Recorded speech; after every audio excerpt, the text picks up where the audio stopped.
Hey guys, tonight we're taking a truly heartbreaking journey back to the opulent, yet often brutal, world of Imperial China. A civilization famed for its vast empires, its intricate court rituals, and its unparalleled power. But we're not focusing on the grandeur of the emperors or the wisdom of their ministers. Instead, we're pulling back the silken curtains to uncover the awful political marriages of imperial Chinese princesses. Forget fairy tale weddings and lives of pampered luxury.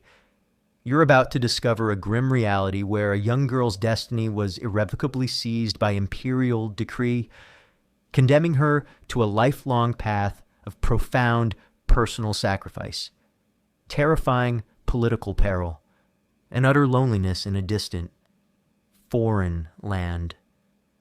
This wasn't a choice for love or even comfort. It was a strategic move on a geopolitical chessboard, a human sacrifice for the stability of the empire. Frankly, you probably wouldn't survive the initial edict without longing for a simple, anonymous existence as a common village girl.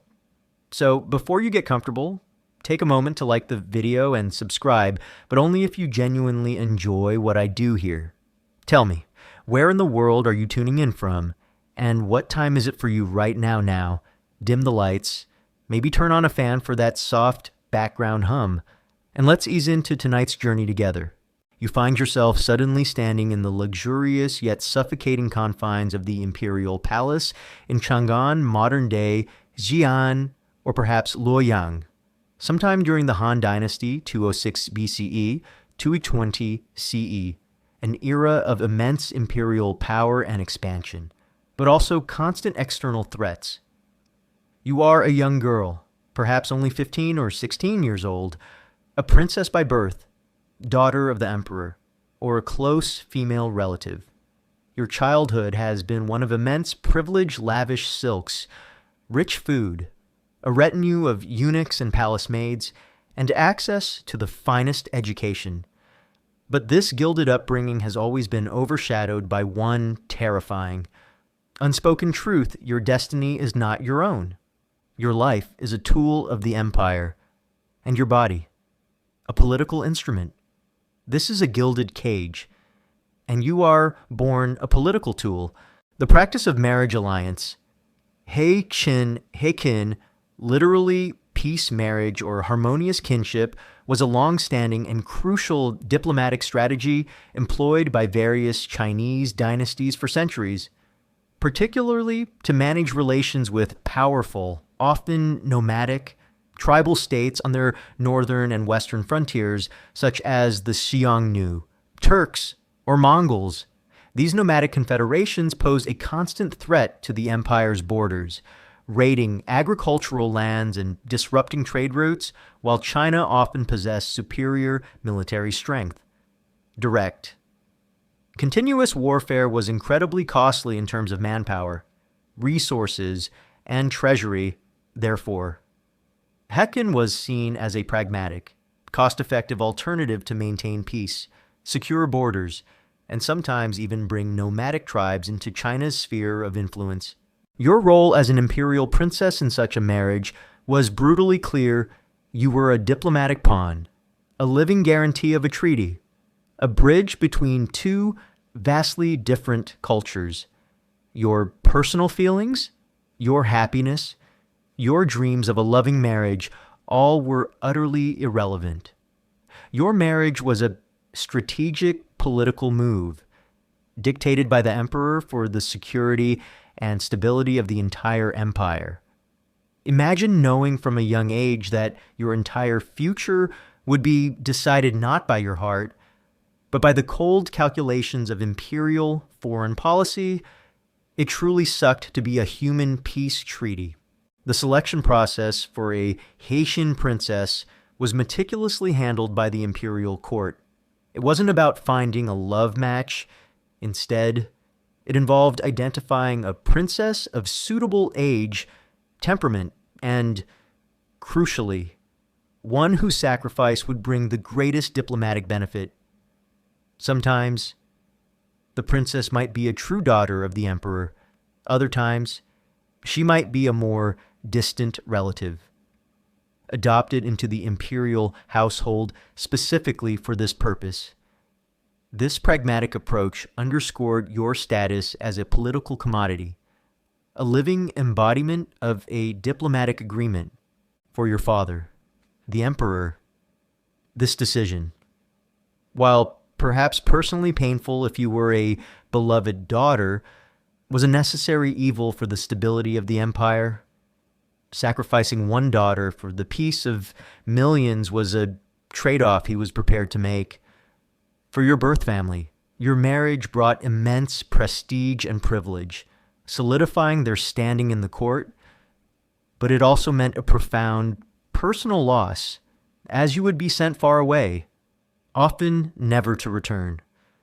Severing familial ties for the sake of imperial policy, the destination of your marriage was often a distant, unfamiliar land, inhabited by barbarians, Yidi. Yidi, in the Chinese court's view, nomadic peoples with radically different cultures, languages, and customs. Imagine being raised in the refined, sophisticated environment of the Chinese imperial palace, steeped in Confucian rituals, classical literature, and the strict hierarchy of the Middle Kingdom. Then, suddenly, being told you were to marry a chieftain from the vast, untamed steppes, whose people lived in felt tents, rode horses, and consumed raw meat and fermented mare's milk. The culture shock alone would be immense, a terrifying plunge into the unknown. One common misconception is that Heqin marriages were always successful in maintaining peace. While they did, at times, achieve periods of stability and cultural exchange, their effectiveness was often temporary and depended heavily on the political will of the nomadic leader and the shifting power dynamics on the frontier. Nomadic tribes might accept a princess and her dowry, but still launch raids if conditions changed, making the princess's sacrifice and her continued suffering. Often tragically futile, the policy was a complex tool, not a foolproof solution. Historians still meticulously study various Chinese dynastic records like the Shiji or Hanshu and archaeological findings at Yiji, from Xiongnu tombs, to understand the precise diplomatic context, frequency, and long-term effectiveness of Heqin marriages, often finding a mixed record of success and failure. Furthermore, the very concept of your marriage, devoid of any personal affection, was a profound psychological burden. You were marrying a stranger, often an older man, for purely political reasons. Your life, which could have been one of leisurely learning and privileged indulgence within the palace walls, was now consecrated to a foreign alliance. This denial of personal choice, this forced union, was the fundamental trauma that underpinned your entire existence as a Heqin princess. You were a living symbol, a human guarantee, but never a free individual. The sheer scale of the empire and its perceived superiority made this sacrifice even more poignant. You, a princess of the glorious Middle Kingdom, were being sent to live among uncivilized peoples, an act often viewed by the court as a profound humiliation, a necessary evil, but a humiliation nonetheless. This societal perception added another layer of quiet despair to your already daunting fate, making your diplomatic role a profound personal sacrifice for your empire's peace. The ritual surrounding your departure would be grand, but tinged with sadness. You would be given a lavish dowry, including silks, gold, and precious artifacts, all meant to impress your new husband and his people, and to project the immense wealth of the Chinese Empire. You would likely bid farewell to your family, knowing it was likely the last time you would ever see them. This ceremonial send-off, for all its splendor, was a public farewell to your former life, a grim recognition of your irrevocable journey.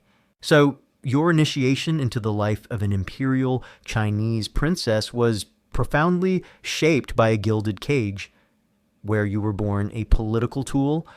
Your destiny was dictated by the strategic needs of the empire, condemning you to a life without personal choice and an inevitable political marriage to a distant, foreign ruler. This profound lack of autonomy, even amidst unparalleled privilege, was the first, and perhaps most foundational, aspect of the awful political marriages of imperial Chinese princesses. Having been born into the gilded cage of imperial power, your childhood, however privileged, was abruptly curtailed by a chilling imperial decree, the fateful announcement of your political marriage. Forget personal affection or a familiar future.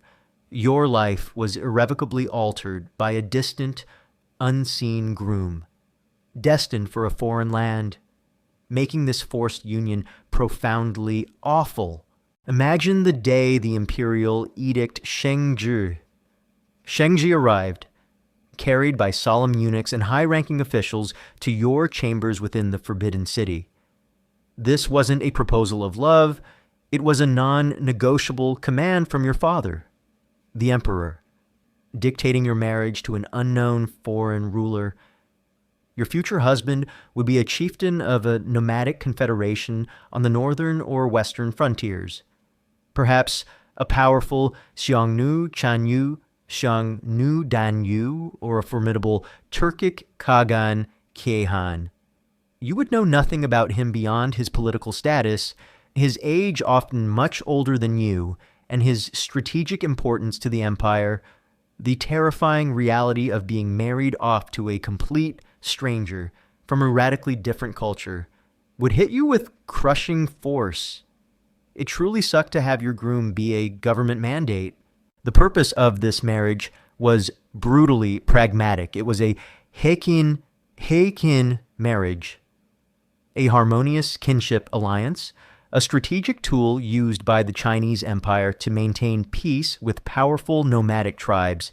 These tribes often posed a constant threat to China's borders, raiding agricultural lands and disrupting trade routes, while China possessed immense military strength. Direct, continuous warfare was incredibly costly in terms of manpower, resources, and imperial treasury. Therefore, sending a princess laden with a lavish dowry was often seen as a more cost-effective and diplomatic way to secure a temporary peace, to form a fragile alliance, and sometimes even to exert subtle influence over the nomadic confederation. Your body, your life, was the literal guarantee of a peace treaty. The preparations for your departure would be immense, a grand spectacle designed to impress your new husband and his people with the wealth and might of the Chinese Empire.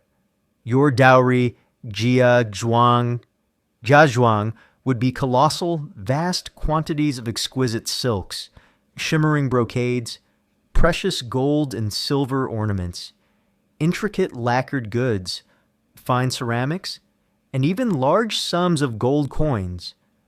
These were not personal gifts for your comfort, they were strategic assets, symbols of the emperor's boundless generosity and the empire's superior civilization. You were literally a walking, breathing treasure chest, sent to buy peace. It really sucked to be a human dowry. The emphasis during this preparation period would be on your role as a cultural ambassador. You would be meticulously instructed in the customs, the basic language, if any written form existed, and the political dynamics of your new husband's court and people. You would be taught how to behave, what to say, and how to maintain Chinese dignity and influence in a foreign land. This preparation, while essential for your survival, served to underscore your function as a tool of state. Rather than a bride, you were being prepared for a diplomatic mission, not a marriage. The emotional reality of this forced union would be profound. You had likely been raised in the refined, sophisticated environment of the Chinese imperial palace, steeped in Confucian rituals, classical literature, and the strict hierarchy of the Middle Kingdom. Your new husband and his people, viewed as barbarians, Yi. Yi by the Chinese court would have radically different customs, languages, and lifestyles. Imagine being raised with delicate silks and suddenly being surrounded by rough furs, living in felt tents instead of grand palaces, and consuming raw meat and fermented mare's milk instead of refined cuisine. The culture shock alone would be immense, a terrifying plunge into the unknown, a profound sense of alienation from everything familiar and civilized. Your marriage itself would be devoid of any personal affection or romantic love. You were marrying a stranger, often an older man. For purely political reasons, your duty was to serve as a symbol of peace, to solidify alliances, and most crucially, to produce heirs who would bind the two peoples together. The concept of a loving, companionate marriage was utterly alien to your situation. You were a living guarantee of a treaty, a human bridge, but never a free individual making a choice for happiness. This denial of personal choice, this forced union, was the fundamental trauma that underpinned your entire existence as a Heqin princess. It really sucked to marry for politics, not passion. Your farewell to your family would be heartbreaking. You would likely bid goodbye to your parents, your siblings, and your childhood friends, knowing it was probably the last time you would ever see them. Heqin marriages were typically permanent assignments. Princesses rarely returned to China, unless the nomadic empire collapsed or the political situation dramatically shifted, and even then, their return could be politically awkward. This profound severance of familial ties, this permanent exile from your homeland and culture, would be an immense emotional burden, filling your heart with a deep and lasting sorrow. One common misconception is that Heqin marriages were purely a sign of Chinese weakness or submission, while they were certainly a pragmatic response to powerful nomadic threats, especially during periods when the Chinese military was less dominant. They were also viewed by the Chinese court as a sophisticated form of cultural and diplomatic influence.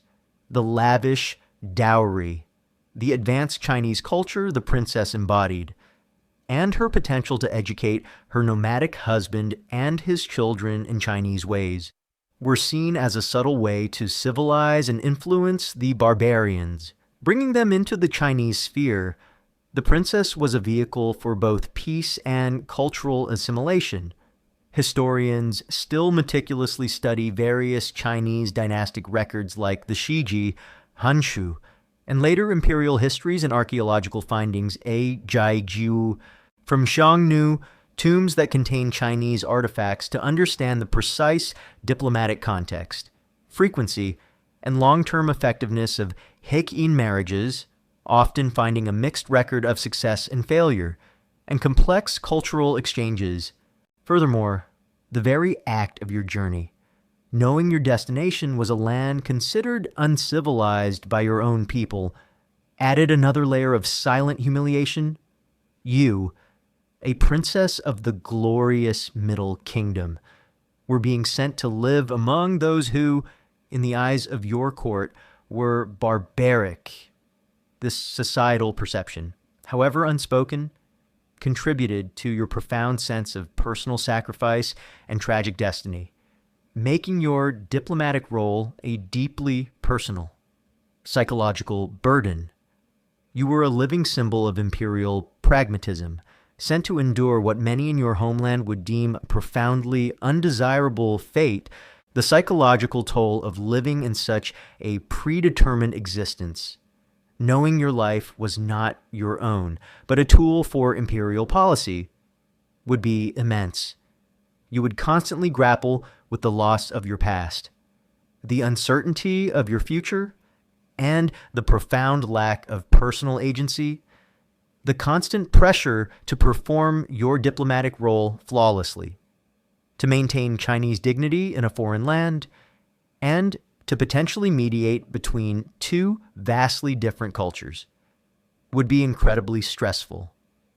This profound emotional and psychological strain, beginning with the fateful decree, would define your life as a Heqin princess, making it an awful experience from its very inception. So, your childhood ended abruptly, consumed by a chilling imperial decree that dictated your marriage to a distant, unseen groom. This profound severance from your familiar world, the vast personal sacrifices demanded, and the terrifying plunge into an alien culture were the defining aspects of your forced union. This fateful decree, transforming you into a human peace treaty, ensured that your political marriage was profoundly awful from its very beginning. Having been abruptly ripped from your homeland and plunged into a forced marriage, your journey as an imperial Chinese princess continued across vast and often terrifying distances. Forget swift, comfortable travel. The long journey to a foreign land was an arduous and perilous exile, a profound severance from your familiar world that made your political marriage profoundly awful. Imagine the immense scale of your undertaking. You were not merely traveling across a province, you were traversing thousands of miles, often across the vast, untamed frontiers of the Chinese Empire and into the desolate, unfamiliar territories of nomadic tribes. Your journey would be an immense caravan, not just for your personal comfort, but for the vast dowry jiazhuang of silks, gold, and treasures that accompanied you, a testament to China's wealth, but also an irresistible target for bandits and ambitious warlords. This colossal procession would move slowly, meticulously, across varied and often hostile landscapes. It truly sucked to literally travel to your own exile. The terrain itself was a relentless tormentor. You might begin your journey through fertile plains, but you would soon face vast deserts like the Gobi or sections of the Taklamakan, stretching for hundreds of miles. Here, the sun beat down with a relentless, scorching intensity. Temperatures could soar, leading to debilitating heat stroke and severe dehydration. Sandstorms could erupt suddenly, turning the clear sky into a blinding, suffocating whirlwind of grit and dust, forcing your caravan to halt for days, exposed to the elements, lost, or even buried. Imagine the sheer agony of thirst, your lips cracked, your body aching for a single drop of water, knowing precious liquid was scarce. Treacherous mountain ranges like the Altai or Tian Shan mountains, with their narrow, winding passes and dizzying heights. In winter, these mountains would be blanketed in deep snow and ice, with temperatures far below freezing. You'd face biting winds, blizzards, and the constant threat of avalanches. Frostbite and hypothermia were constant dangers, leading to permanent disfigurement or death. The thin air at high altitudes would make every breath a struggle, leaving your lungs burning and your head pounding. Imagine scaling a mountain pass, shivering uncontrollably, your breath fogging, knowing a single slip could send your sedan chair plummeting down a sheer cliff. The weather was an unpredictable and brutal adversary. You would travel through all 4 seasons, enduring scorching summer heat, freezing winter cold, and sudden, torrential rains that turned roads into muddy quagmires. Your elaborate silks offered little practical protection against such extremes, making every day a battle against the elements. Your body, unaccustomed to such physical hardship, would be perpetually strained and exhausted. Food and water scarcity were constant anxieties, while your caravan would be provisioned, transporting enough Fresh food and clean water for hundreds of people and thousands of animals over such vast distances was a monumental logistical challenge. Supplies could dwindle, spoil, or be lost. Water sources in arid regions were often unreliable and contaminated, leading to rampant waterborne diseases like dysentery, causing severe dehydration and rapid death. You would endure monotonous diets of dried meat, hardtack, and stale water. Constantly fearing contamination, imagine the agony of thirst, knowing every sip of murky water might carry disease. It really sucked to gamble your health on every sip. Beyond nature's fury, human dangers lurked everywhere. The long journey was fraught with threats from bandits and brigands, ruthless outlaws who preyed on vulnerable caravans, particularly those carrying immense wealth. Ambushes in narrow defiles or desert oases were common. Your caravan would have armed guards, but they could be overwhelmed, leading to violent robbery, kidnapping for ransom, or outright slaughter. Imagine the sudden terror of an attack. Arrows raining down, the clash of swords, knowing your life and your dowry were at stake. Corrupt local officials and warlords. Many territories along your route might be nominally part of an empire, but were effectively controlled by local strongmen who would demand exorbitant tolls, taxes, or protection money. Refusal could lead to your goods being seized or your caravan being attacked by their private armies. This formalized extortion, masquerading as legitimate taxation, was a constant drain on your resources and a pervasive source of frustration. Disease transmission, the Silk Road was a superhighway for infectious diseases, bringing together diverse populations, each carrying unique pathogens. You would travel through crowded caravanserai and bustling towns, unknowingly exposed to diseases for which you had no immunity, including various fevers, smallpox, and even earlier forms of the plague. Illness on the road, far from any effective medical care, was often a death sentence. The lack of effective medical care on the road was almost absolute. There were no hospitals, no standardized physicians, and no access to modern medicine. If you fell ill or suffered an injury, a sprained ankle from a treacherous path, a deep cut from a bandit attack, your only hope might be rudimentary local healers whose methods were often ineffective or dangerously unhygienic. A minor ailment could quickly escalate into a life-threatening emergency, leading to a slow, agonizing death in a remote, unfamiliar land. The psychological toll of this long journey would be immense. You were already separated from your family and homeland, forced into a marriage with a stranger. Now, you faced months, perhaps even a year or more, of relentless physical hardship, constant danger, and profound uncertainty, homesickness, anxiety about your future, and the crushing loneliness of being perpetually on the move would weigh heavily on your spirit. Your luxurious upbringing had ill-prepared you for such brutal realities, making every moment of physical discomfort and peril feel even more overwhelming. You were literally journeying towards your profound misery, one arduous step at a time. It really sucked to feel your spirit break on the road. This journey was a profound severance from your familiar world.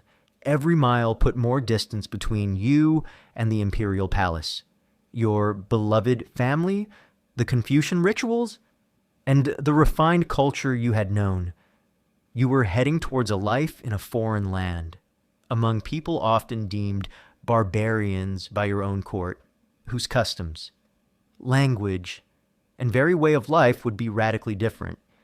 This cultural estrangement, beginning on the road, added another layer of psychological isolation to your physical perils, ensuring that your new life would be a permanent exile. One common misconception is that all Heqin princesses traveled directly and smoothly to their destinations. In reality, the logistics of these journeys were incredibly complex and often resulted in prolonged travel times and immense hardship for the princesses and their retinues.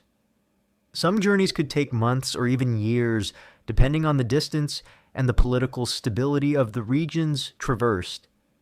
Records of specific Heqin journeys often highlight the incredible endurance required and the numerous dangers encountered.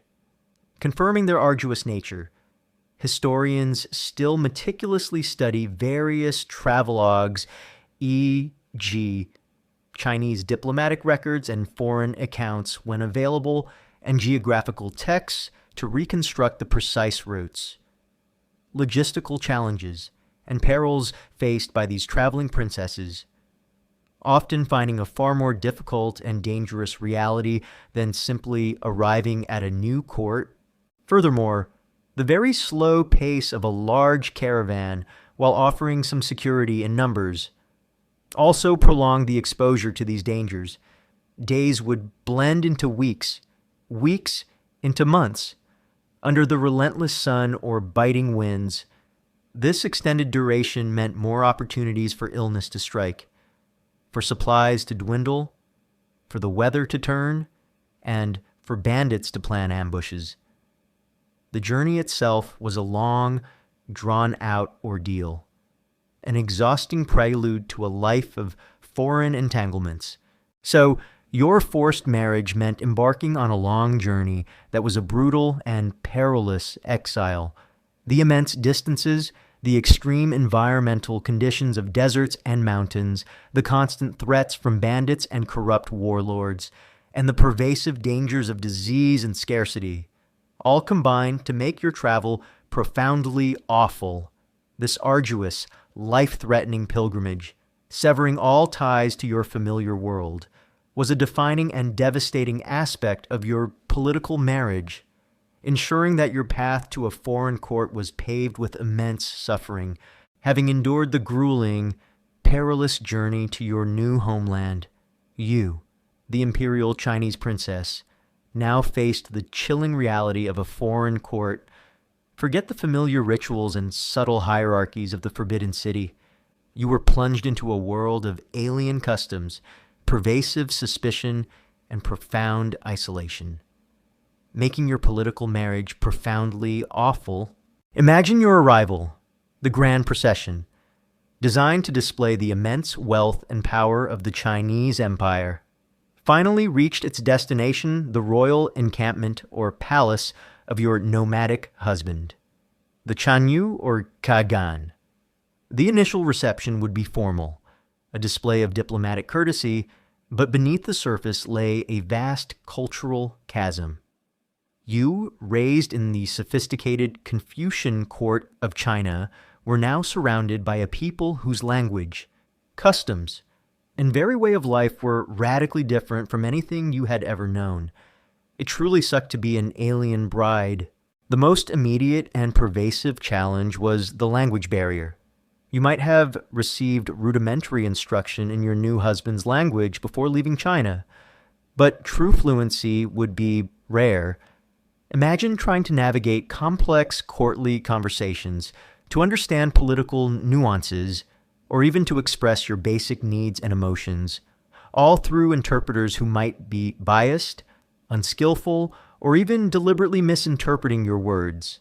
Communication would be a constant struggle, leading to misunderstandings, frustration, and a profound sense of isolation. You would always be an outsider, unable to truly connect with those around you, your voice always mediated by another. It really sucked to speak through a translator for the rest of your life. Beyond language, the customs and etiquette of the nomadic court would be profoundly alien. You might be expected to live in felt tents yurts instead of grand palaces, to participate in nomadic feasts involving roasted meats and fermented mare's milk kumis, to ride horses frequently, and to conform to social norms that seemed crude or unrefined compared to the strict, elaborate rituals of the Chinese court, even simple acts like greetings, Gift giving or expressing deference could be fraught with the risk of accidental insult or cultural faux pas. Your Chinese education, designed for courtly elegance, would offer little guidance in this radically different environment, leaving you perpetually awkward and ill at ease. Profound isolation would be your constant companion. You were hundreds, even thousands, of miles from home, separated from your family, your friends, and your entire cultural support system. Your Chinese retinue, ladies in waiting. Eunuchs would be small, and even they would be reliant on you for their survival, while your new husband might offer a degree of protection. His world was entirely different, and you would likely feel a deep loneliness, surrounded by unfamiliar faces and strange customs. The psychological burden of permanent exile, of never truly belonging, would be immense. You were a living symbol of a treaty, a human bridge, but a bridge that could never truly cross back to its origin. It really sucked to be a lonely queen in a foreign land. Pervasive suspicion would also shadow your every move. You were a foreign princess, a strategic marriage, the nomadic nobles, the other wives and concubines in your husband's harem, and various political factions within the foreign court would all view you with a mixture of curiosity, resentment, and deep distrust. You were seen as an agent of China, potentially spying for your homeland, or attempting to exert Chinese influence. Your words, your actions, and your relationships would be constantly scrutinized, analyzed for any sign of disloyalty or hidden agenda. This created an atmosphere of perpetual paranoia, making it impossible to truly relax or form genuine bonds of trust. It really sucked to be surrounded by enemies disguised as family. Your religious beliefs and cultural values would likely clash with those of your new people. If you were a devout Confucian or Buddhist, you might find yourself in a society practicing shamanism, ancestor worship, or a different form of Buddhism, with unfamiliar rituals and spiritual practices. This religious isolation, coupled with the absence of familiar temples or texts, could lead to a profound spiritual loneliness and a constant internal struggle to maintain your own cultural identity in a sea of difference. The very environment of your new home would be challenging. If your husband was a nomadic chieftain, you would be living in felt tents, yurts, moving with the seasons, exposed to the harsh elements of the steppes' extreme cold winters, scorching summers, and pervasive winds. This stark contrast to the permanent, refined palaces of China would be a constant physical discomfort, adding to your misery. Even if you lived in a more permanent foreign palace, it would lack the sophisticated heating, sanitation, and architectural comforts you were accustomed to. One common misconception is that Heqin princesses quickly assimilated into their new cultures and lived comfortable lives, while some individuals certainly adapted better than others. Historical accounts often highlight the profound difficulties, isolation, and challenges faced by these princesses, particularly in the early generations of Heqin policy. Their lives were often marked by a constant struggle to maintain their Chinese identity while conforming to foreign customs, and their success in doing so was crucial for the diplomatic success of the marriage. Historians still meticulously study various accounts from the Han Shu and other dynastic histories, which sometimes detail the letters of Heqin princesses back to China to understand the precise cultural challenges and psychological burdens faced by these imperial brides, often finding themes of homesickness and profound alienation. Furthermore, your status as a barbarian bride, however elevated you might be in your husband's court, was often implicitly acknowledged. While you brought prestige and valuable dowries, you were still seen as an outsider, a representative of a foreign, albeit powerful, culture. This subtle, yet pervasive, societal view meant that full acceptance into your new community might never truly be achieved, leaving you in a permanent state of being othered. Your children, while technically half nomadic, would also carry this dual identity, and their loyalty could become a source of contention. The psychological toll of this constant culture shock, profound isolation, and pervasive suspicion would be immense. You would live with a perpetual sense of anxiety, constantly navigating unfamiliar social rules, always on guard for potential missteps, and battling overwhelming homesickness. Your mind would be perpetually engaged in adaptation, analysis, and self-preservation, leaving little room for genuine peace or personal happiness. Your beauty, your imperial upbringing, and your diplomatic mission could not shield you from the profound loneliness and stress of your exiled existence. So, your political marriage as an imperial Chinese princess plunged you into a foreign court, a world of bewildering customs, isolating language barriers, and pervasive suspicion. This profound cultural chasm, coupled with immense personal loneliness and the constant vigilance required to survive, was a defining, profoundly awful aspect of your marriage, ensuring that your life in a distant kingdom was a constant battle against alienation and the terrifying unknown, even as you, the imperial Chinese princess, struggled with the profound culture shock and pervasive isolation of a foreign court. Your marital life itself presented a new and terrifying arena of peril, the polygamous reality of a foreign harem. Forget a loving, exclusive bond. Your existence was defined by relentless rivalries, insidious intrigue, and constant scrutiny, all centered on the immense pressure to produce heirs, making your political marriage profoundly awful. Imagine your new family, your nomadic husband. The Chanyu, or Kagan, would not have just one wife. He would have a multitude of other wives and concubines, often dozens, sometimes hundreds, depending on his power and the customs of his tribe.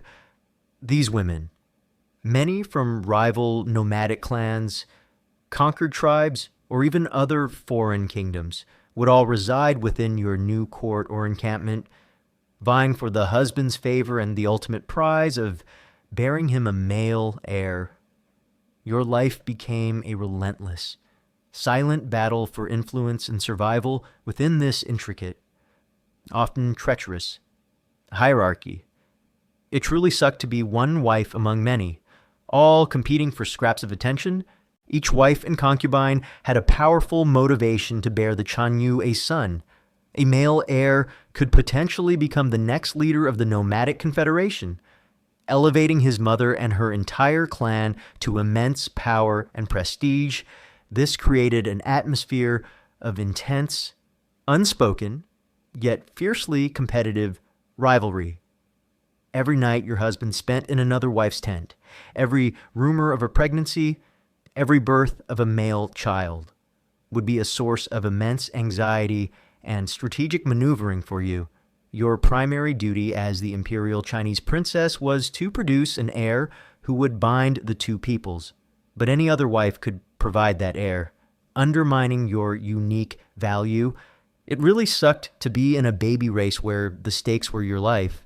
Palace intrigue, or rather, harem intrigue, was rampant and pervasive, a constant threat to your peace of mind and your very existence.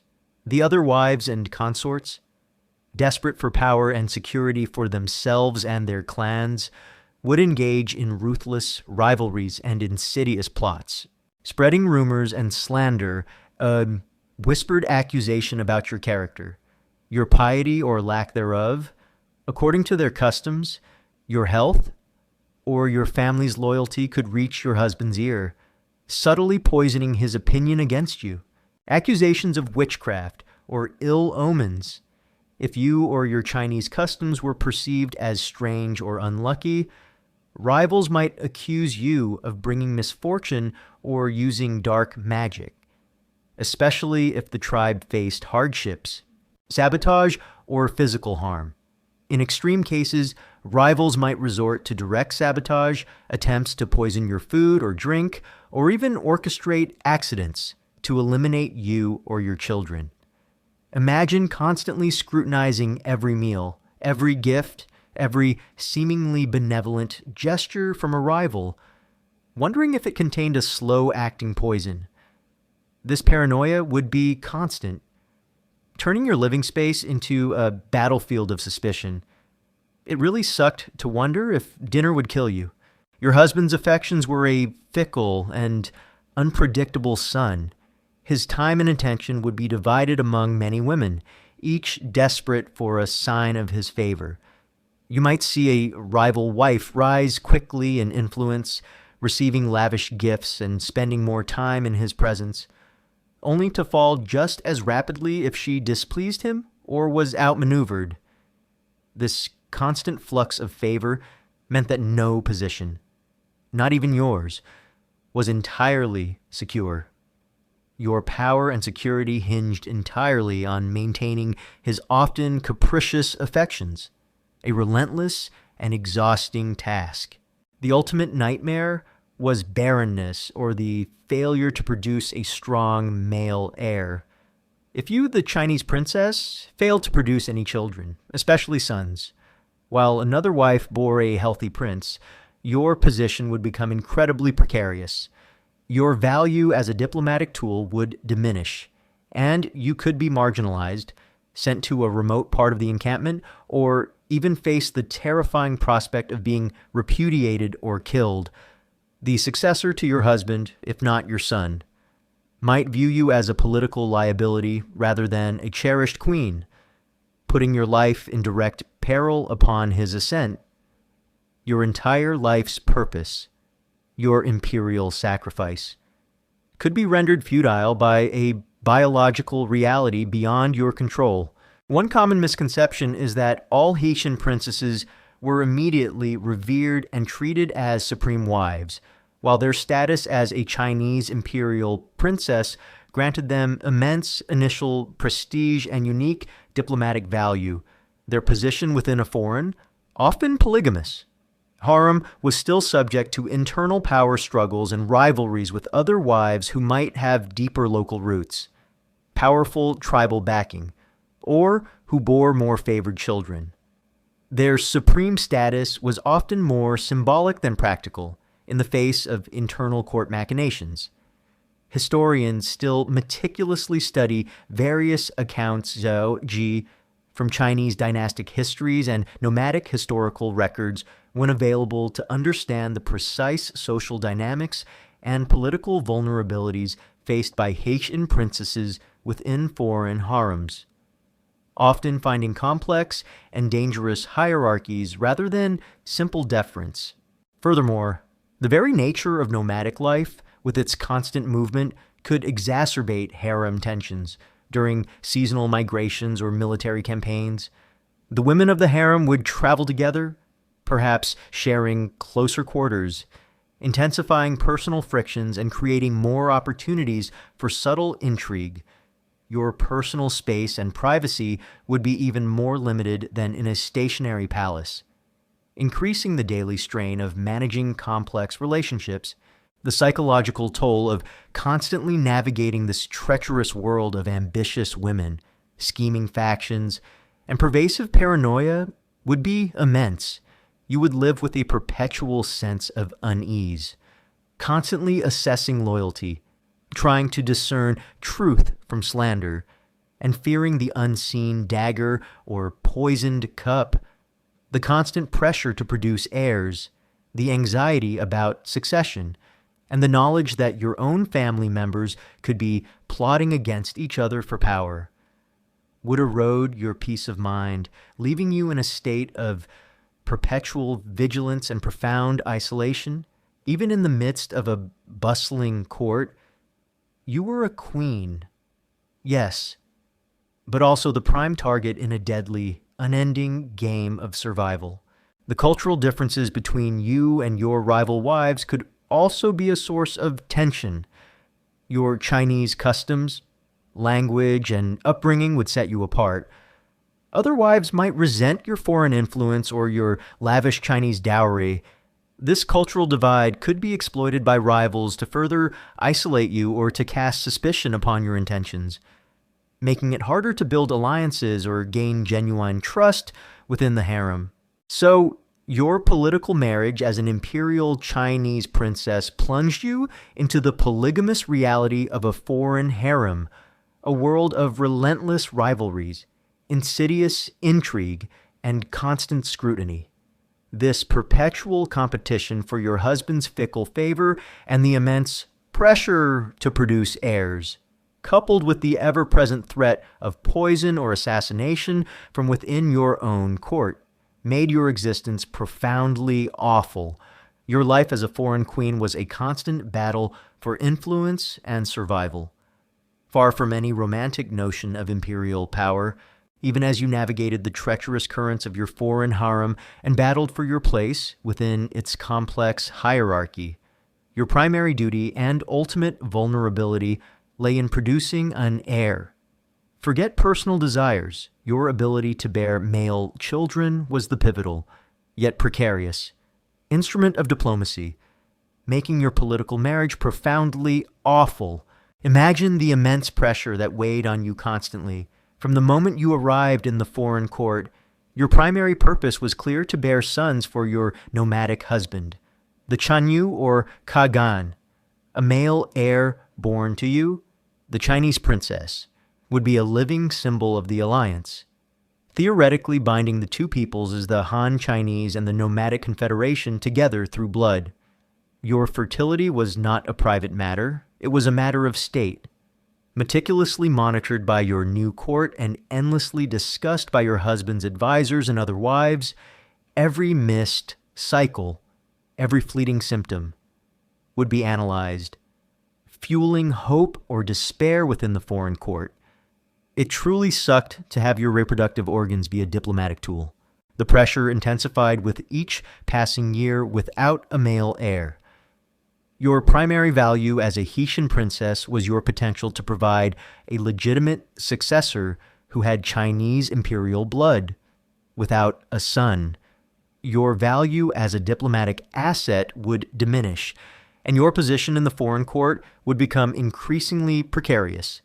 This immense dynastic burden rested squarely on your shoulders, making you perpetually aware of your vital, yet vulnerable, role in this grand political strategy. You would be subjected to various traditional medical treatments and remedies aimed at promoting fertility, often from foreign healers whose practices and ingredients might be unfamiliar or even disturbing to you. Imagine drinking bitter, pungent herbal concoctions or undergoing various rituals, all desperately hoping to conceive and fulfill your sacred political duty. Your body was not entirely your own. It was a vessel for dynastic continuity, constantly scrutinized for its reproductive capabilities. The constant presence of your rival wives and concubines exacerbated this pressure exponentially. If another wife managed to conceive a son before you, or if her son was perceived as more favorable by your husband and his court than any potential child of yours, your position could be severely undermined. Her child could become a powerful contender for the succession, elevating his mother and her entire clan to immense influence, potentially sidelining your own family back in China. This intensified the harem rivalries, as every pregnancy, especially of a male child from a rival, was a direct threat to your diplomatic value and your personal security. It really sucked to compete in a royal baby race where losing meant disgrace.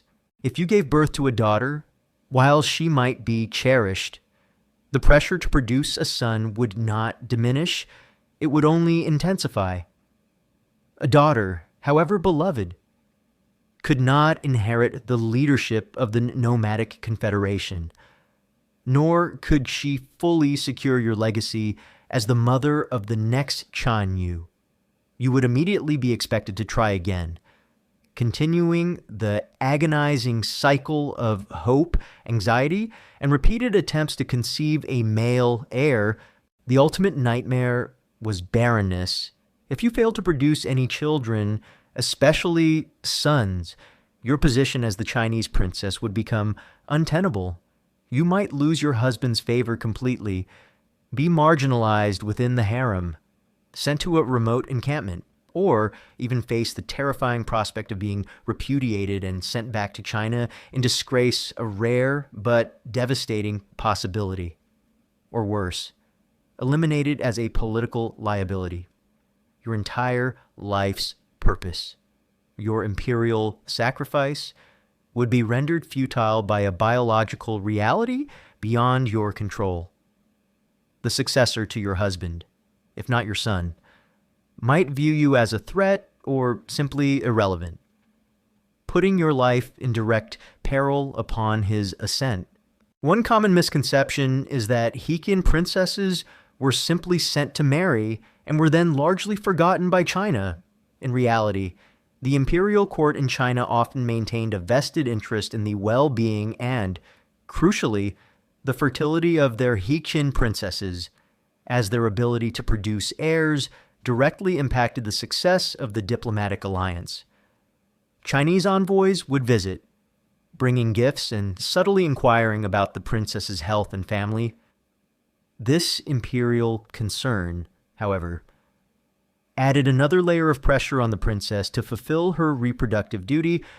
Historians still meticulously study Chinese dynastic records, which sometimes include reports on the fertility and children of Heqin princesses and foreign accounts when available, to understand the precise monitoring and expectations surrounding their reproductive roles. Furthermore, the very concept of your body as a vessel for dynastic and diplomatic continuity stripped away any personal intimacy from your marital relations. Your interactions with your husband, the Chanyu, while perhaps occasionally affectionate, would always be tinged with the awareness that their primary purpose was procreation. This reduction of your personal identity to your reproductive capacity contributed to a profound sense of dehumanization, making your private life a matter of public and political scrutiny, constantly evaluated for its success in securing the alliance. The psychological toll of this constant pressure, this relentless scrutiny, and the agonizing uncertainty about your fertility would be immense. You would live with a perpetual sense of anxiety, haunted by the specter of barrenness and its devastating consequences. The rivalries within the harem, the knowledge that others were constantly vying for your husband's favor, and the chance to produce an heir would erode your peace of mind, leaving you in a state of perpetual vigilance and profound emotional exhaustion. You were a queen, yes, but also a breeding machine for political stability. The political ramifications of a succession crisis were terrifying. If your husband died without a clear male heir, or if the succession was disputed, the nomadic confederation could plunge into internal warfare, destabilizing the frontier and potentially undermining China's peace. You, as the Heqin princess, would be caught in the middle of this chaos, your life in direct peril as rival claimants fought for power. Your ability to produce a viable male heir was seen as a way to prevent such devastating conflict, placing an immense burden on your reproductive success. So, your political marriage as an imperial Chinese princess was profoundly awful due to the relentless pressure to produce a male heir. Your ability to bear sons was the pivotal, yet precarious, instrument of diplomacy, constantly scrutinized by your foreign court and your homeland. This immense dynastic burden, coupled with the treacherous rivalries within the polygamous harem and the terrifying consequences of barrenness, made your existence profoundly awful, ensuring that your primary purpose was rooted in reproductive success, a constant source of anxiety and profound misery, even as you, the imperial Chinese princess, navigated the treacherous politics of the foreign harem, and battled the immense pressure to produce heirs. Your precarious existence was perpetually shadowed by a terrifying reality. You were a political pawn, constantly caught in the crossfire of foreign court intrigues, rebellions or invasions. Forget personal safety or a quiet life. Your very presence was a strategic asset, making your political marriage profoundly awful. Imagine your new homeland, a nomadic confederation on the fringes of the Chinese Empire. While your marriage might have brought a period of peace, these nomadic states were often inherently unstable. Leadership could be challenged, rival clans could vie for power, and succession disputes could erupt into civil war. You, as the Chinese princess, were inextricably linked to your husband, the Chanyu or Kagan, and his political fortunes. If his power waned, if he faced a rebellion, or if rival factions challenged his rule, your life would immediately be in grave peril. It truly sucked to be a human target in a foreign civil war. You would be caught in the middle of ruthless foreign court intrigues. The nomadic nobles, rival family members, or ambitious generals might seek to depose your husband or undermine his authority. As the Chinese princess, you were a highly visible symbol of his alliance with China, and thus a potential target for those who wished to break that alliance or to simply seize power. You might be accused of disloyalty, of spying for China, or of conspiring against your husband. Imagine living every day under the shadow of suspicion, constantly aware that your foreign origins could be used against you in a ruthless power struggle. Rebellions and civil wars within your new kingdom would be terrifying. If your husband faced an internal uprising, your safety would be immediately compromised. You might be forced to flee, to witness brutal violence, or even to become a hostage. If your husband was defeated, you and your children, especially any sons you had borne him, would become immense liabilities. The victorious faction might choose to kill you and your children to eliminate any potential rivals or claimants to the throne, ensuring their power was absolute. Your life, once a symbol of peace, could become a tragic casualty of internal strife. It really sucked to be a political hot potato, beyond internal strife. Your presence also tied you to potential invasions or wars with neighboring nomadic tribes, or even with China itself. If your husband's confederation went to war with a rival, you would share in the anxieties of military campaigns, praying for his victory and your safety. Even more chillingly, if relations between your husband's people and China deteriorated, you could find yourself in an impossible position, a Chinese princess living among the very enemies your homeland was fighting. Your loyalty would be questioned by both sides, making you a suspected traitor to all. Imagine your husband's forces raiding Chinese borders, knowing that your people were fighting against them. This profound conflict of loyalties would be a psychological torment. It really sucked to be a human flag for two warring nations. Your children, especially any sons you had born, would be even more vulnerable. As children of the Chinese princess and the nomadic ruler, they would embody the alliance. However, if the alliance broke down, or if a succession crisis occurred, they could become prime targets for assassination or political manipulation by those who wish to sever the Chinese connection or challenge their legitimacy. Your ultimate fear would be for their safety. Knowing your own presence had placed them in such profound danger. One common misconception is that Heqin princesses were simply isolated and irrelevant after their marriages.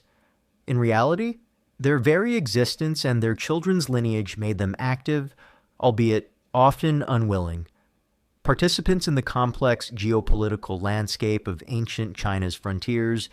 They were constantly valuable assets or dangerous liabilities.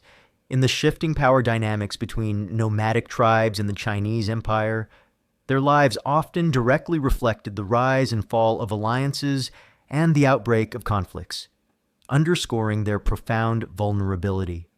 Historians still meticulously study various Chinese dynastic records, which often detail the political events in nomadic courts involving Heqin princesses and archaeological findings to understand the precise political roles and dangers faced by these imperial brides, confirming their active entanglement in foreign court politics and warfare. Furthermore, the lack of any effective escape route would exacerbate your fear. If you found yourself caught in a rebellion or an invasion, fleeing back to China would be almost impossible across thousands of miles of hostile territory. You were utterly at the mercy of your foreign husband's fluctuating fortunes and the political currents of his court. This profound lack of agency, this knowledge that your fate was entirely out of your hands, added another layer of psychological despair to your already brutal existence. The psychological toll of constantly living on such a political knife edge would be immense. You would live with perpetual anxiety, always assessing threats, always fearing a sudden rebellion or an unexpected war, the constant awareness that your life and the lives of your children could be extinguished by a political upheaval beyond your control would erode your peace of mind, leaving you in a state of profound insecurity and despair. Your existence was a constant vigilance against internal and external enemies, a never-ending battle for survival in a land where you were both revered and utterly disposable. The ultimate tragedy was that the peace you symbolized was so often fragile and temporary. Your life was offered as a guarantee, but the complexities of power, ambition, and shifting loyalties often rendered that guarantee moot.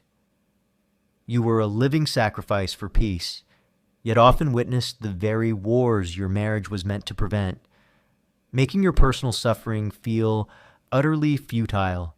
So, your political marriage as an imperial Chinese princess plunged you into a horrifying reality. You were a political pawn, constantly caught in the crossfire of foreign court intrigues, rebellions, or invasions. Your very existence was a strategic asset, but one perpetually exposed to immense danger, making your life profoundly awful. This relentless peril, ensuring your comfort was always overshadowed by the threat of violence and political upheaval, was a defining, profoundly miserable aspect of your marriage, making your life a constant struggle for survival in a treacherous foreign land.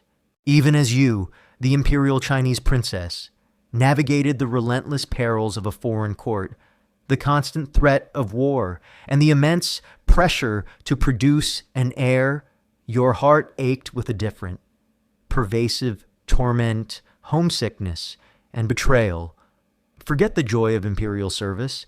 Your life was overshadowed by the profound psychological toll of permanent separation from home, family, and your native culture, making your political marriage profoundly awful.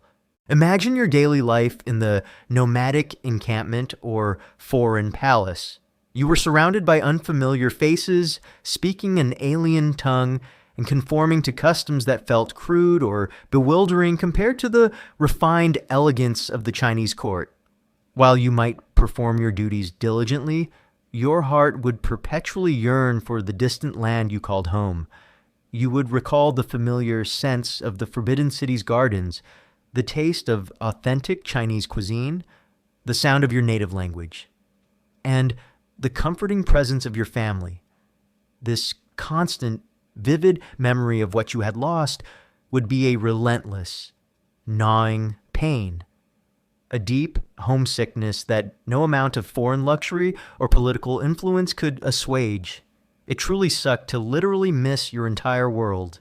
The permanent severance from your family was perhaps the most heartbreaking aspect of this longing. You knew intimately, that your farewell at the Imperial palace gates was likely your last. Heqin princesses rarely returned to China unless there were exceptional circumstances, such as the collapse of the nomadic empire or a dramatic shift in diplomatic relations. Your parents, your siblings, your beloved childhood friends all were left behind, their lives continuing without you, and you without them. You would spend years, perhaps decades, without seeing them, receiving only carefully filtered, infrequent reports about their well-being. This profound, irreversible separation created an immense emotional void, a constant ache for the warmth and familiarity of familial bonds that were now irrevocably lost. Imagine the agony of hearing about a sibling's marriage or a parent's illness, knowing you could not be there, forever cut off from their joys and sorrows. It really sucked to sacrifice your family for geopolitics. This forced separation, combined with the pressures of your new life, could lead to a profound sense of betrayal. You were sent away by your own father, the emperor, for the sake of the empire's stability. While you understood the political necessity of your sacrifice, the personal cost was immense. You might feel abandoned, a tool used and discarded for imperial policy. This feeling of being sacrificed, of having your life determined by cold geopolitical calculations, could breed a deep-seated resentment, making your unwavering loyalty a constant internal struggle. Your sense of duty battled with your personal heartbreak. The cultural isolation exacerbated this psychological toll. Despite efforts to adapt, you would always remain an outsider.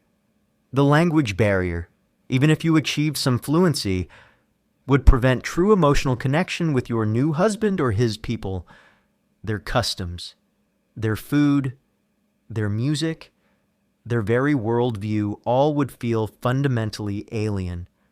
You might find yourself constantly performing a role, trying to maintain Chinese dignity while conforming to foreign norms, leaving you with no space to truly be yourself.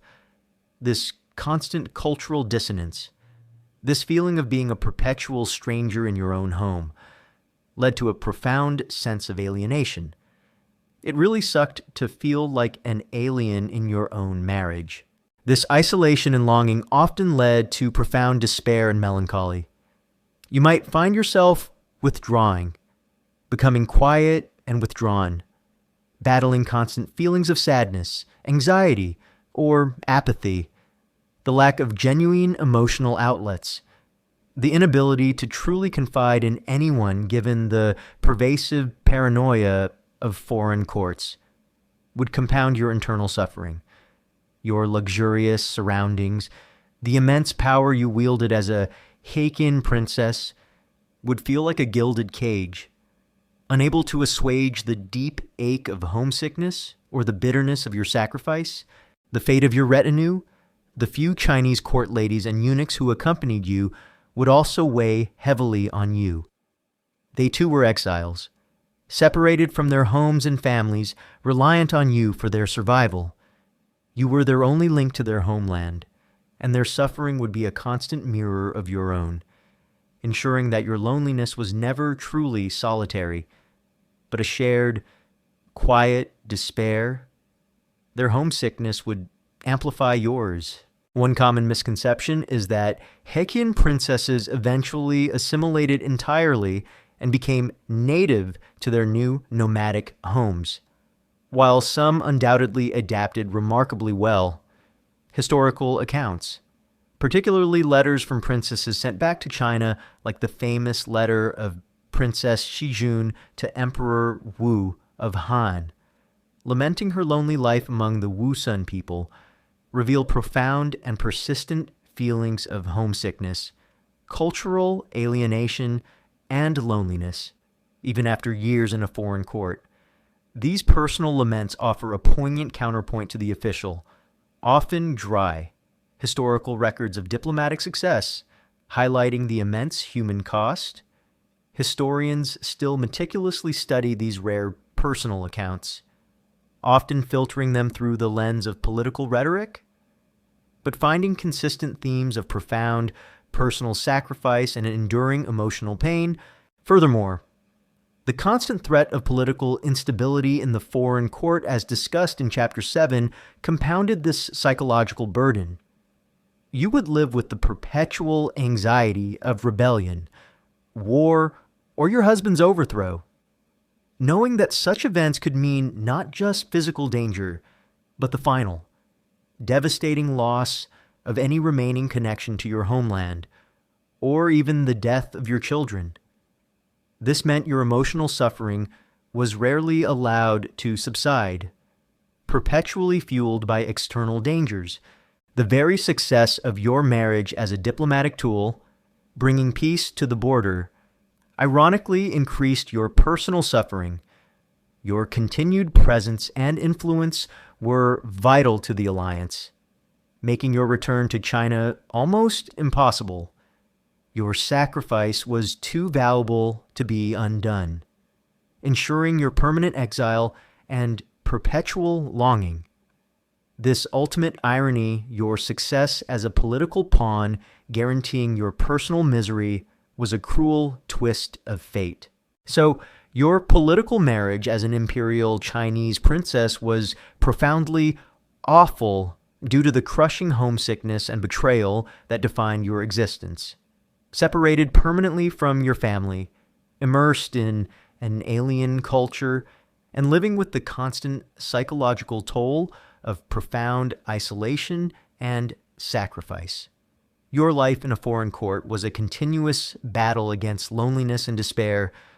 This pervasive emotional suffering, ensuring your personal anguish for the sake of imperial stability, was a defining, profoundly miserable aspect of your political marriage.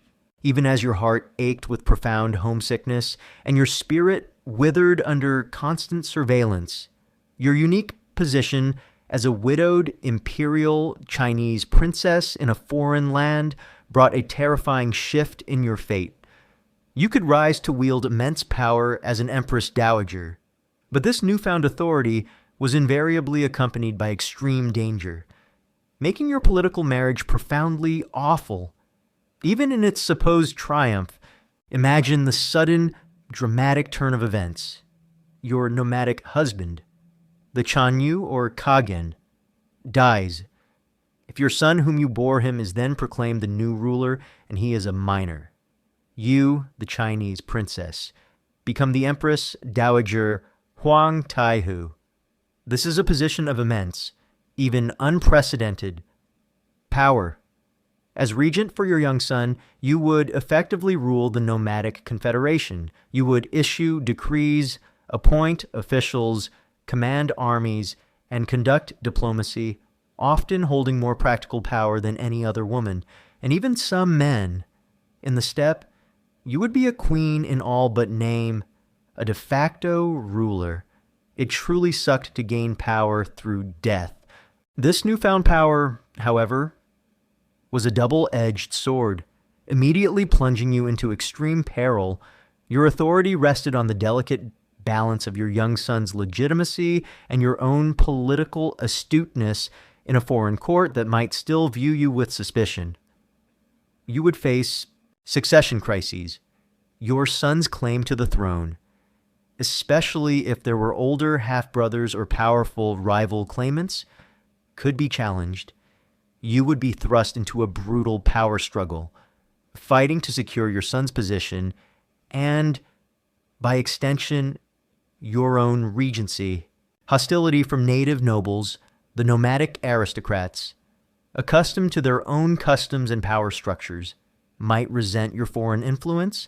They might view you as an outsider, an agent of China, and attempt to undermine your authority or even plot your overthrow.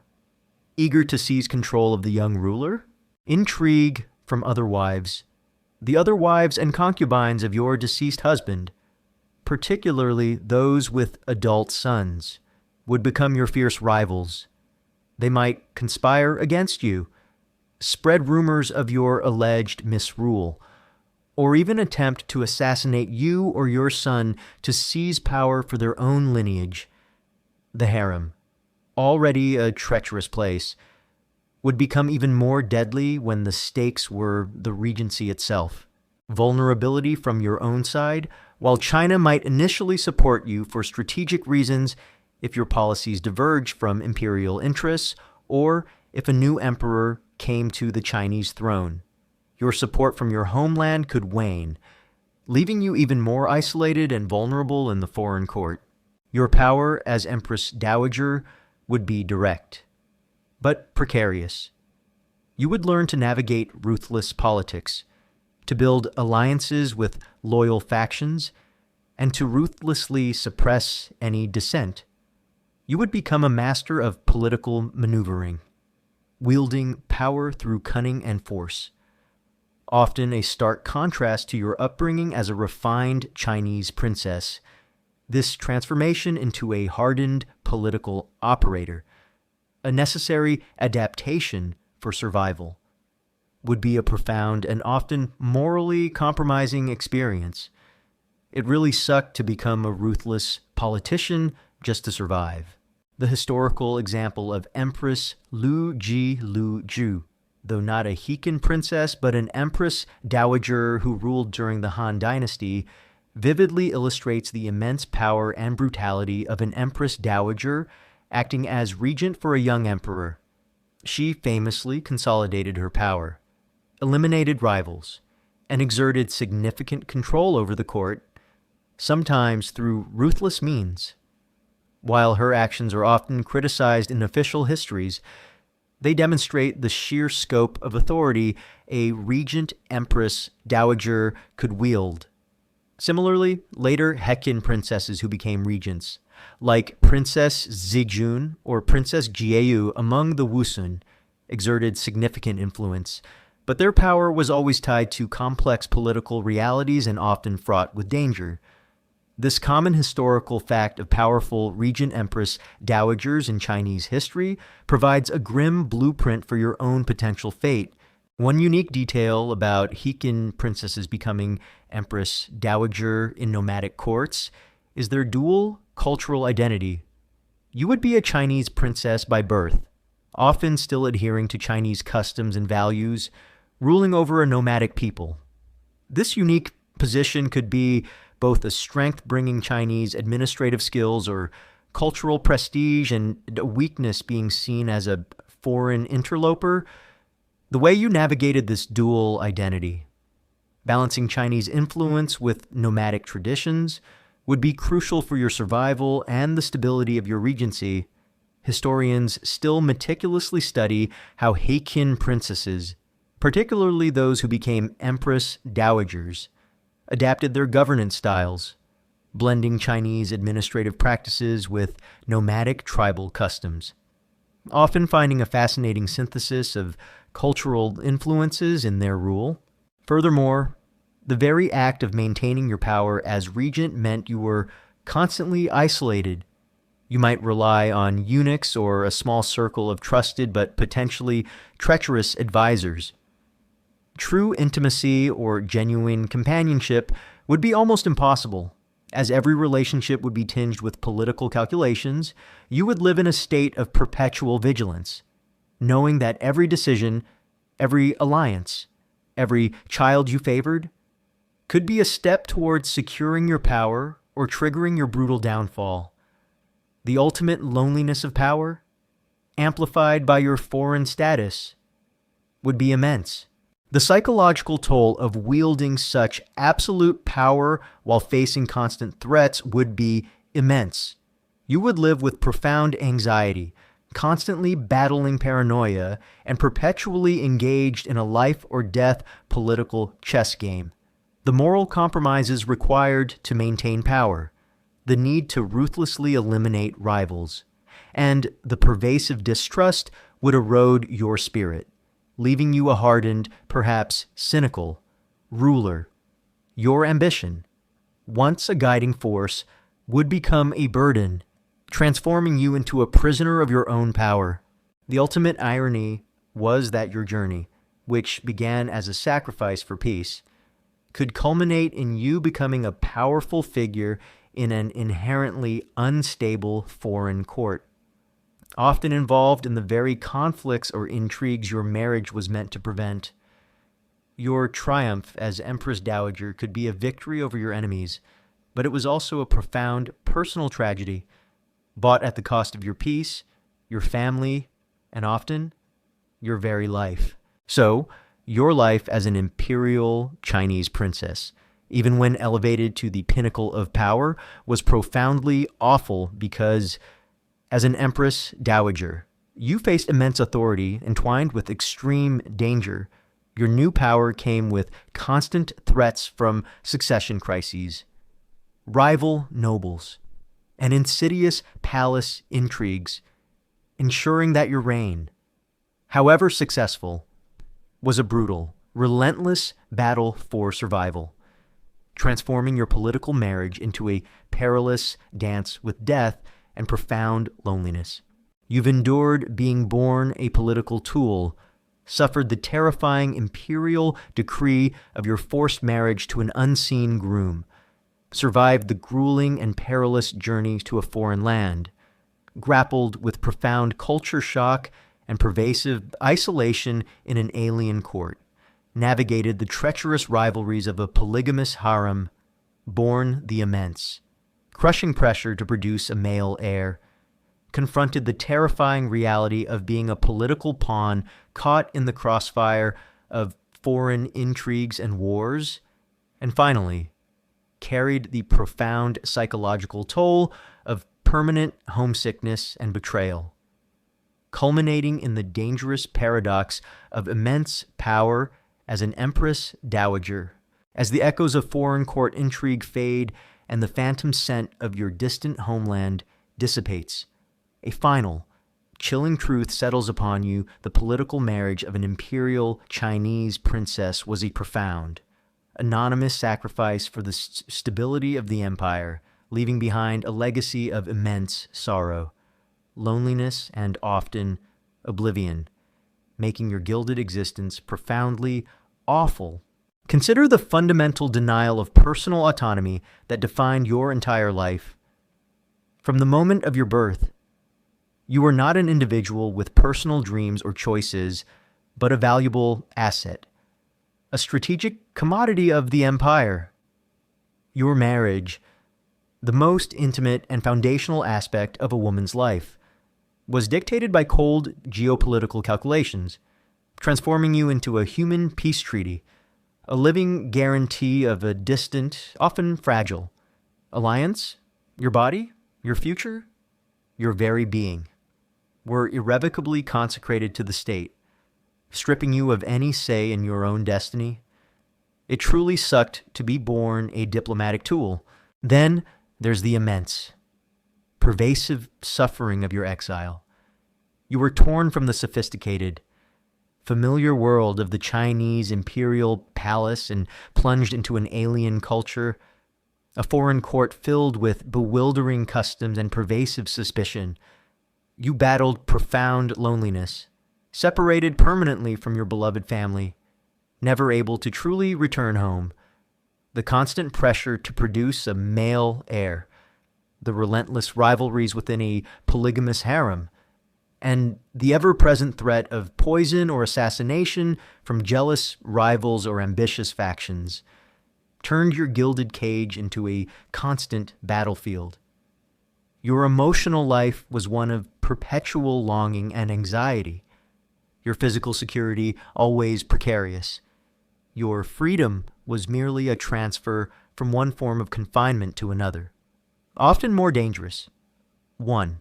And what about the ultimate, tragic futility of your sacrifice? You endured immense personal suffering, sacrificing your happiness, your family, and often your very life, all for the stability of the empire. Yet, these Haitian marriages often brought only temporary peace, fragile alliances that could crumble with shifting political winds or the death of your husband. You might witness the very wars your marriage was meant to prevent, making your profound personal cost feel utterly meaningless in the grand scheme of history. Your life was offered as a guarantee, but the complexities of power often rendered that guarantee moot. Ensuring your suffering was often in vain. It truly sucked to sacrifice everything for nothing. Finally, the scarred legacy and profound anonymity. Despite your immense personal sacrifice and your crucial role in shaping diplomatic relations, your individual contributions were often minimized or entirely erased from official Chinese historical records, particularly if the Heqin policy was later deemed a failure, or if your nomadic husband's tribe became an enemy. Your name might be briefly mentioned in annals, but your personal story, your suffering, and your profound loneliness would be largely unacknowledged. For your adopted nomadic people, you remained a foreign queen, often viewed with suspicion. You existed in a historical limbo, a nameless, voiceless sacrifice for a distant empire's peace. Your legacy buried under layers of political narrative. It truly sucked to be forgotten by history. Despite living history, the very concept of the gilded cage perfectly encapsulates the life of an imperial Chinese princess in a political marriage. You were born into immense privilege, surrounded by opulence and attended by thousands. You held symbolic power and could even, as an empress dowager, wield significant actual authority. Yet, this entire existence was a prison. Your golden robes were chains, your lavish palace a cell, and your revered status a heavy burden of expectation and constant peril. The higher your status, paradoxically, the deeper your misery. As your personal life was consumed by the dictates of state, one particularly poignant and often overlooked detail is the cultural dissonance in death. For a Chinese princess, proper burial rites and ancestral veneration were paramount for the peace of one's soul. However, dying in a foreign land meant your burial might not adhere to proper Chinese customs, and your ancestral tablets might not be placed in the Imperial ancestral temple in China, denying your spirit its rightful place, while your nomadic husband might provide a burial according to his customs. The very spiritual continuity you were raised to believe in could be compromised by your Heqin fate, adding a final, chilling layer of loneliness to your afterlife. This spiritual disconnect, inherent in your cross-cultural marriage, often meant a fragmented spiritual legacy. Historians still meticulously study the funerary practices and ancestral veneration rituals of both Chinese and various nomadic cultures, and compare these with fragmented evidence of Heqin princess burials to understand the precise spiritual and cultural dilemmas faced by these imperial brides in death, revealing their complex, often unresolved, cultural identities even beyond the grave. Ultimately, your life as an imperial Chinese princess, subjected to a political marriage, was a profound and constant, awful ordeal. It was a rigorous existence defined by personal sacrifice, physical peril, cultural alienation, relentless political intrigue, and the constant agony of a heart yearning for a home it could never return to. Your existence was a strategic pawn in a grand game of empires, ensuring that the stability and prosperity of China were built on a foundation of profound, unacknowledged, and ultimately anonymous female suffering. As you now drift into a deep, comforting sleep, let the distant whispers of ancient courts and the imagined loneliness of the steppes finally subside. You are safe in your own time, far removed from the brutal realities of ancient diplomacy. May your dreams be peaceful, filled with the quiet certainty of personal autonomy, genuine love, and the profound comfort of a life where your worth is measured not by imperial decree or political strategy, but by the simple, invaluable joy of being truly free. a stark contrast to the awful truth we've explored tonight. And now, good night, and have sweet dreams.